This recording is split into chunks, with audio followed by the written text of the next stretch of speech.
নমস্কাৰ বন্ধুবান্ধীসকল অসম জব অইন এটা ভিডিঅ'লৈ আপোনালোকক স্বাগতম জনাইছোঁ। বন্ধুবান্ধীসকল আজিৰ ভিডিঅ'টো হৈছে যে ডাইৰেক্টৰ অফ মেডিকেল এডুকেশ্যন অৰ্থাৎ DMEৰ ফালৰ পৰা এডমিট কাৰ্ড মুকলি হৈছে। কেইদিনমান আগতে আপোনালোকে যে এই পোষ্টটোৱে আবেদন কৰিছিল 2 মাহমান আগত, তো এইটোৰে এডমিট কাৰ্ড মুকলি কৰি দিছে। হয় বন্ধুবান্ধীসকল, 4 ফেব্ৰুৱাৰী তাৰিখৰ আপোনালোকৰ এক্সাম ষ্টাৰ্ট হ'ব। তো ৰিটেন টেষ্টৰ কাৰণে আপোনালোকে সাজুনে। তো ইয়াতে দিছে যে 27 জানুৱাৰীত আপোনালোকৰ এডমিট কাৰ্ডটো ৰিলিজ হ'ব।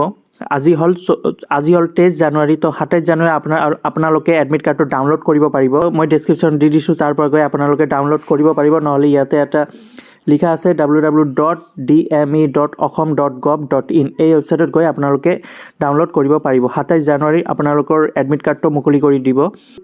অসমৰ গোটেইকেইটা ডিষ্ট্ৰিক্ট নহয়, কেইটামান ডিষ্ট্ৰিক্টৰ পৰা এই DME এক্সামটো হ'ব। আৰু DME পৰীক্ষা আপোনালোকে আবেদন কৰিছিল। এইটো হৈছে নলবাৰী মেডিকেল কলেজ হস্পিটেল, তাৰপিছত কোকৰাঝাৰ, তাৰপিছত নগাঁও, তাৰপিছত তিনিচুকীয়া। এই 4টা ডিষ্ট্ৰিক্টতে এক্সামটো হ'ব আৰু এই 4টা ডিষ্ট্ৰিক্টতে আবেদন হৈছিল। তো বন্ধুবান্ধীসকল, এইটো আছিল গ্ৰেড 3 আৰু গ্ৰেড 4ৰ। ইয়াতে টোটাল পোষ্ট আছিল 2008টা পোষ্ট। তাৰে গ্ৰেড 3 আছিল 1351টা আৰু গ্ৰেড 4 আছিল 657টা পোষ্ট। তো বন্ধুবান্ধীসকল, বেষ্ট অফ লাক থাকিল।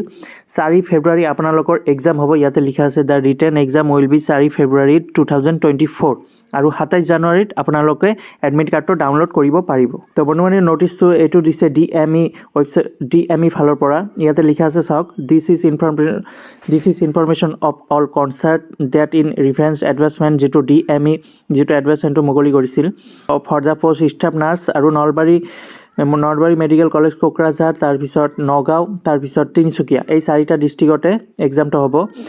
তাৰে 4 ফেব্ৰুৱাৰী ইয়াতে লিখা আছে চাওক বন্ধুবান্ধীসকল, 4 ফেব্ৰুৱাৰী তাৰিখৰ আপোনালোকৰ এক্সাম হ'ব আৰু 27 জানুৱাৰী আপোনালোকৰ এডমিট কাৰ্ডটো মুকলি কৰি দিয়া হ'ব। তো বন্ধুবান্ধীসকল, এইটো আছিল DME ৱেবছাইটৰ পৰা নটিচ আহিছে। তো সাজু হৈ যাওক আজিৰে পৰা। তো এক্সামৰ কাৰণে প্ৰিপাৰেশ্যন লওক। বেষ্ট অফ লাক থাকিল।